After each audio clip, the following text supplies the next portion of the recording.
We are back. I'm just gonna kind of tidy up a little bit here because I got tools everywhere and parts, but these are all for one camera, so I don't feel too bad about that. Get the lens cap out of there. Okay. Get my dinosaur out of the mess. There we go. So, right now, currently, it is October 6th. It is a Wednesday. The year of our Lord, 2021. I've not recorded a video at this desk for like a month, probably. I've just been kind of popping around, recording videos in different places. So we're back. It feels great to be back. I enjoy this because I'm standing. I feel like the blood flow is a little bit better. The screen is like right at my eye level, so I can see what I'm doing and hopefully keep things in frame, because as I'm editing these videos, I'm like talking about stuff that's over here or down there, and it's just I'm like, get it together. Hopefully this makes for a better, more consistent viewing experience. This is my black Emmy Super. I am currently editing the video for this. It is the first repair video that I'm doing for it because it was my first time repairing this, and then also this has to be a two-part video because as I'm finishing up the edit, I realized that I never really never filmed the end to that, even though I fixed this camera. Like, it works perfectly now. I'm missing a bit of leather there, which is around here somewhere, but beside the point, this thing works great. Happy about that. However, I didn't really talk about how it works or why it works, and I even went so far as to record another video that I'm gonna actually not end up editing, discussing exactly what I was talking about in greater depth. And I recorded that before I edited this one because I thought it would be easier to kind of cut a smaller video, but instead I'm just going to record a part 2 to that repair. So this is the Pentax Emmy Super repair video part 2, whatever. Don't worry about any of that. Just worry about what I'm gonna say next, which is that this works, and that's great.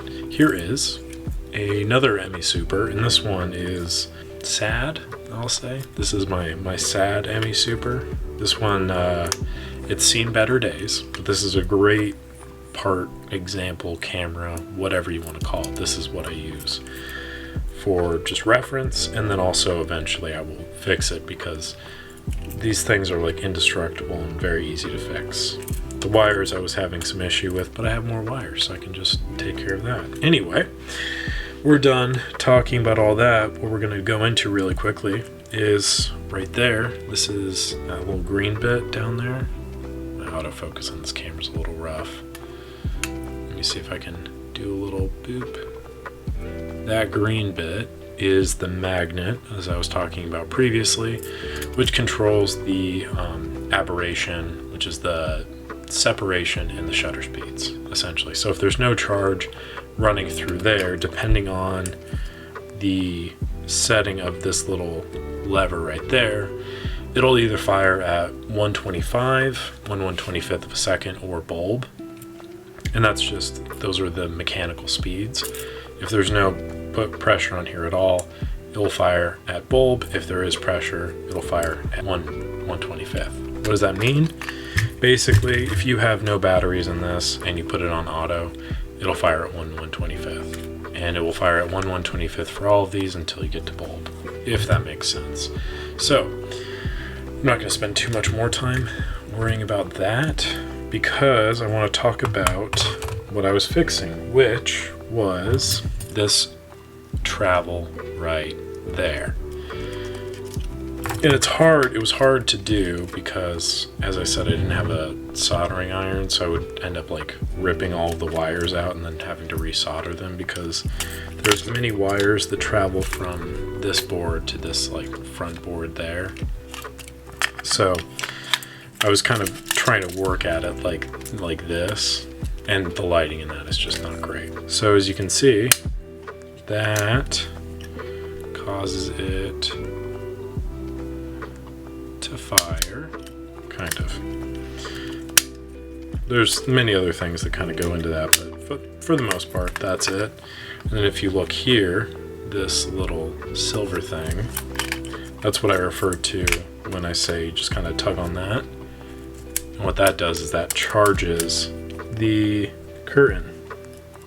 Shutter, curtain, whatever. So as you can see, there's no tension on this little like clutch thing. So when it's disconnected, it just goes in a bulb. So let's see, what else did I, because as I said, I'm like just editing it now, and I kind of go off on a lot of tangents, so I ended up like cutting a lot of the audio out and just throwing music on. So I hope that doesn't bother you too much. And also I would like to apologize because I feel like the delivery in that was not as great. And it's funny because I mentioned in that video how I had many ideas going into creating this channel, one of which was going to be just do the repair and then write a script and then, you know, do voiceover. And I like that idea sometimes, because in the cases like this where there's a lot of information that I just don't talk about, or a lot of little things I'm like, oh, I should have mentioned this, I should have like brought this up, or whatever. And I don't, because in the moment I'm kind of busy. But I do think it leads to a more authentic experience, and then also it gives me an opportunity to speak a little bit more clearly now about what I would hope to talk about during the process of the repair. So if you agree with me, that's cool. If you think, no, this is terrible, I want to hear just the strict walkthrough, I might be doing something of that in the future. I don't know yet, depending on a number of things, but stay tuned regardless. You won't know if you don't subscribe, so make sure you subscribe to the channel for all sorts of fun repair videos, roll reviews, camera tests, all sorts of good fun film photography content. And I think that'll just about do it. So thank you for watching. Catch you on the next one.